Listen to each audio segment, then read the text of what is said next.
Hello everyone and welcome to the Executive Series. I'm joined today by Aaron Colleran, who's the Managing Director of AIC Mines. So thanks so much for your time today, Aaron. So AIC is a gold and copper miner, but predominantly, of course, you're focused on copper. But before we talk about, your operations, can you tell us a bit about what makes copper special? Yeah, Steve, a good place to start, of course.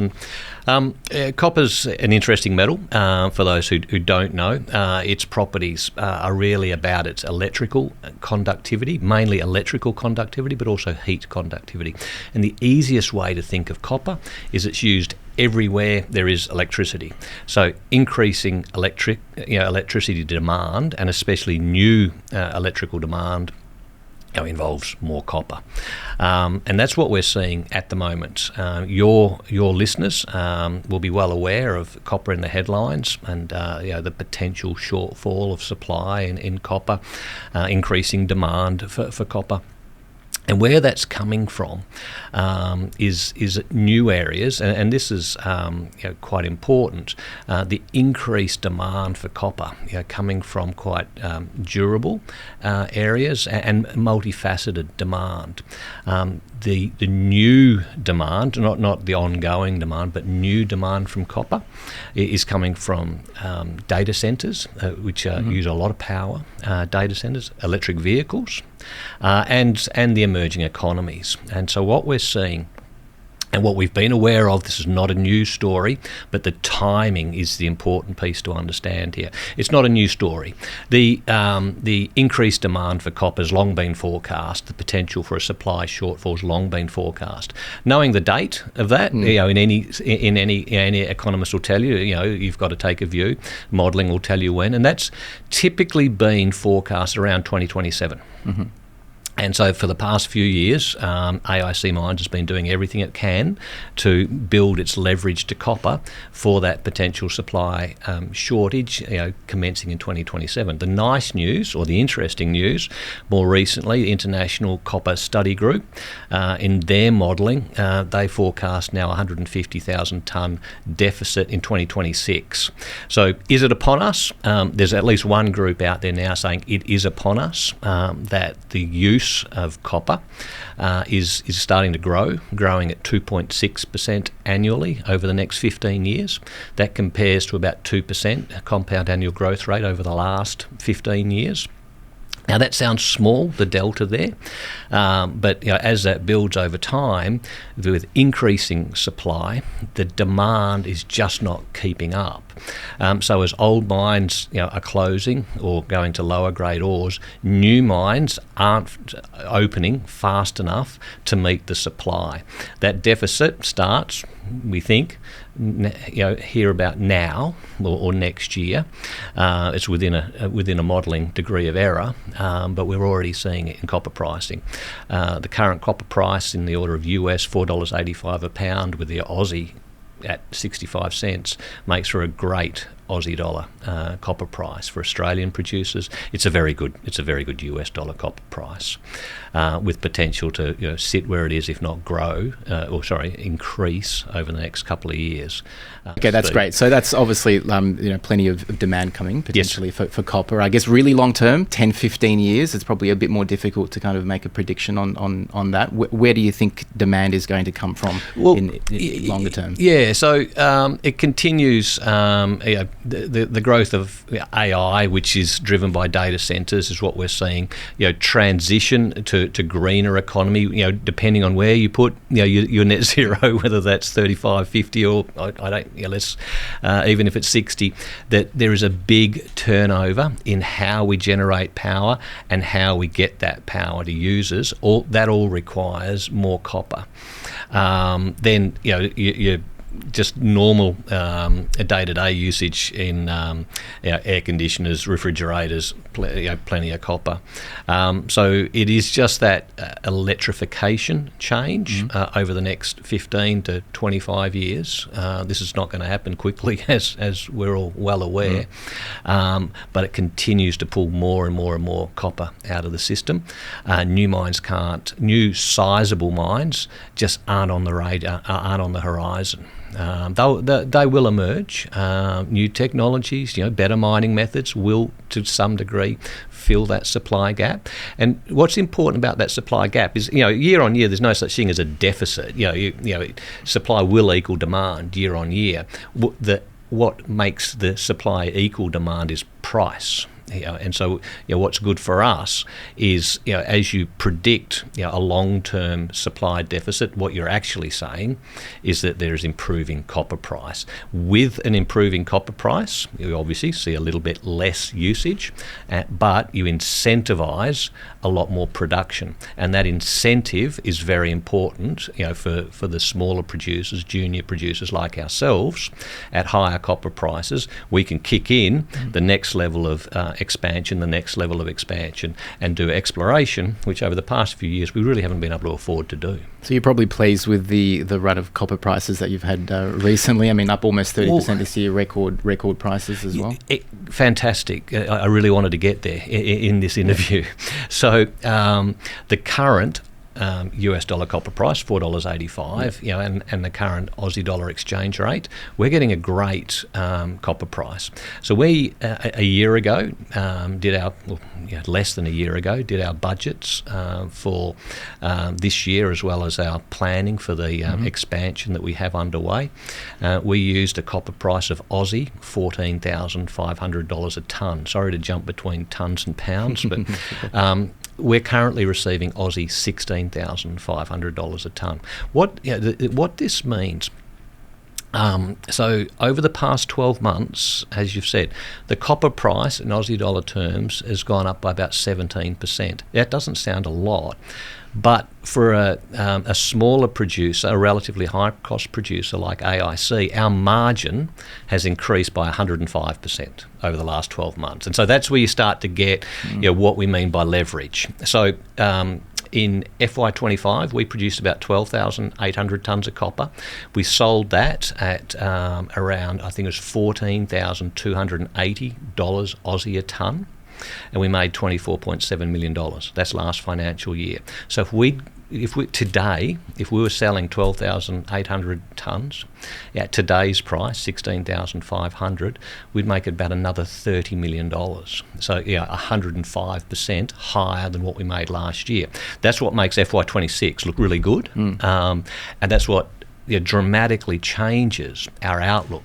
It's that leverage, that relatively small change in the copper price has seen that magnified impact in our bottom line, and that's exactly as the market currently understands gold miners. The gold price has gone up a lot, but the margin's gone up even more, and that's exactly what's happening in copper. So bringing that forward, we have double the cash that we had.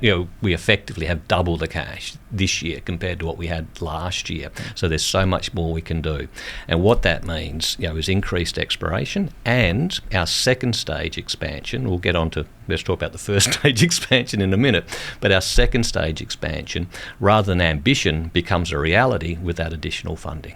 Okay, so let's talk about the Eloise copper mine in North Queensland. It's been in production for a long time, right? Almost 30 years, but you bought that quite recently in the last couple of years, and you're putting a lot of work into expanding that. Can you tell us a bit about that? Yeah, a beaut little mine, like you say. It's a small, high-grade mine south of Cloncurry in North Queensland.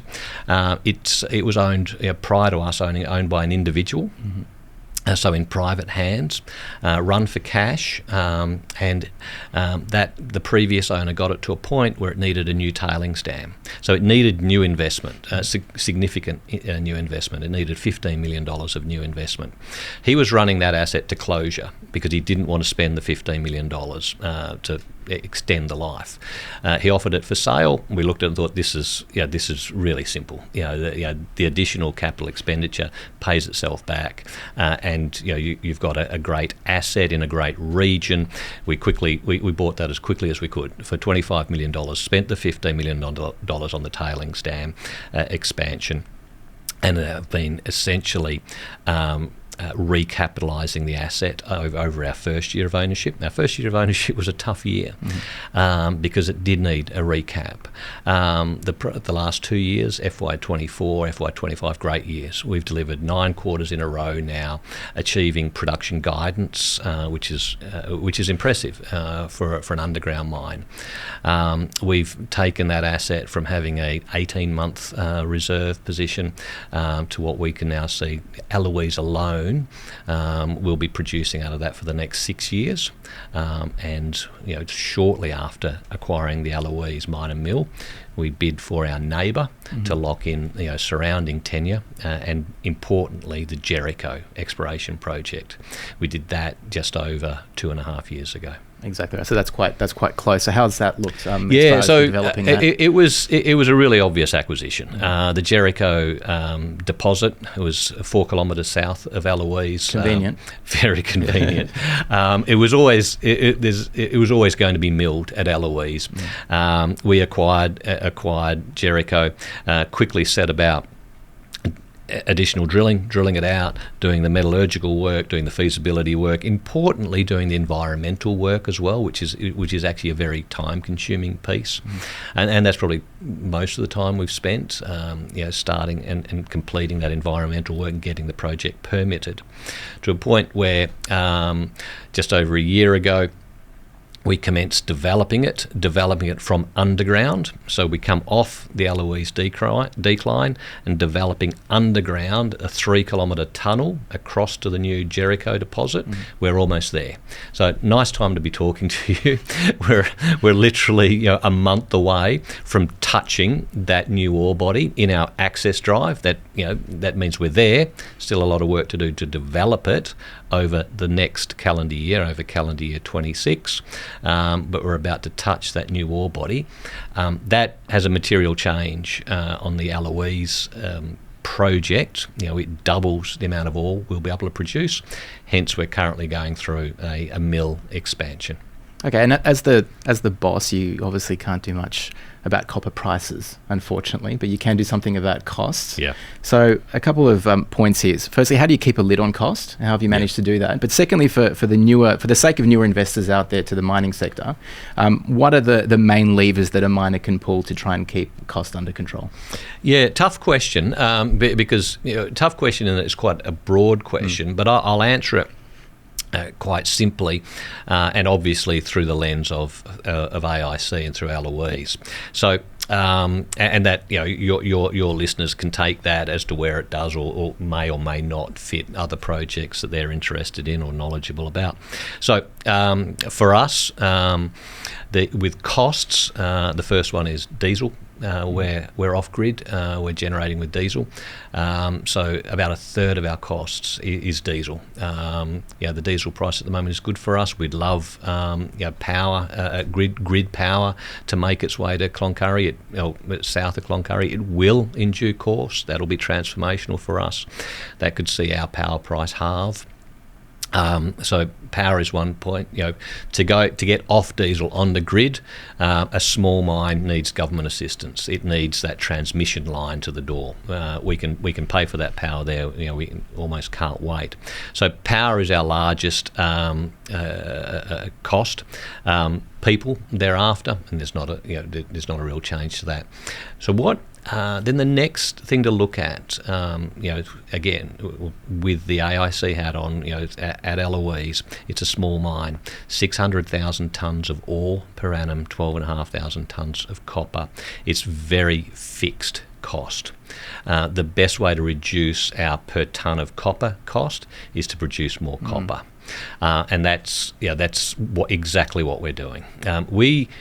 It would be very hard for me to point to you areas where I could materially reduce costs. We're very frugal. We would be at the margin at best. I think we'd be lucky to reduce our cost by 1%. I can drop our cost by 10% per pound of copper by increasing the size of the plant to 1.1 million tonnes, bringing on Jericho and increasing the production there. The second stage expansion would see another 10% drop. Grid power, potentially something similar. So, the big lever we've got is increase our production. That's exactly what we've got underway at the moment. Okay, so we've spoken a lot about copper. We Yep. should touch on gold because it's been making headlines recently, to say the least. I mean, record gold prices. The gold subsector on the ASX has doubled. I mean, I can't remember a time when that's happened. So how important is gold for AIC? So gold has been in the order of 15% of our revenue, gold and silver. It's thereabouts, 15 to 20%. I guess in a way, we go back to the last questions. How do we reduce our cost when increasing the value of our byproduct credit is a roundabout way of doing that. So you'll see us report our cost in Aussie US dollars per pound of copper production. That's post the credit for our gold and our silver revenues. That's changed over the last 18 months thereabouts, from about 10 cents per pound to 40 cents per pound. So it's having a butte impact on our costs. I know that's a strange way to answer an increased price or an increased revenue outcome, but the way we report is we report our copper and our cost of producing copper. Where you're seeing the gold come in is the byproduct credit. Okay, and you kind of touched on this already, but we're heading into a brand new year soon. So what would a successful 2026 look like? If 12 months down the track you're looking back, what would please you at Christmas 2026? I think about this one every day. That's a good question. It backs on to how I addressed our AGM last week. We had our AGM in Perth, and AGMs are a strange dinosaur, but they are a great opportunity to reflect on the year past and look forward to the year ahead. And the calendar year 26, the year ahead for us, we've had a couple of great years. We've had some transformational years with addition of Jericho, but really it's all coming down to calendar year 26. Next year's when it all happens. That access drive I talked to you about, 3 kilometres worth of underground development. That's about to get to the ore body now and ramp up production from Jericho next year.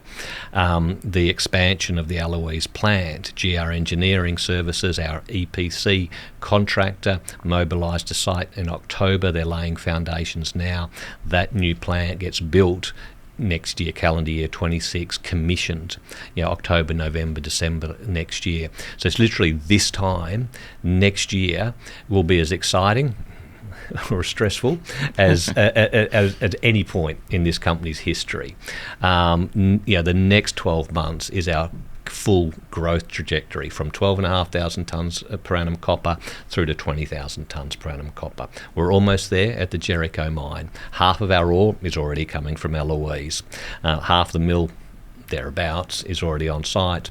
We're starting building the new mill, new crusher, new filtration, add-ons here and there to lift at our first stage to 1.1 million tonnes. All happens next year. So a big year for us.